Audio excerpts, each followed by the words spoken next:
rồi anh untuk lengi roki atau Francis saya dalam kamu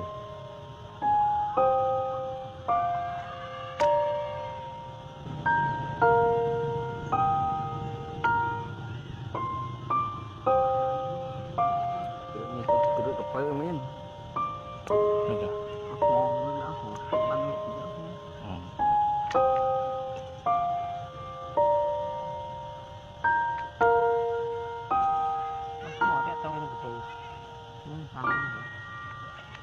túi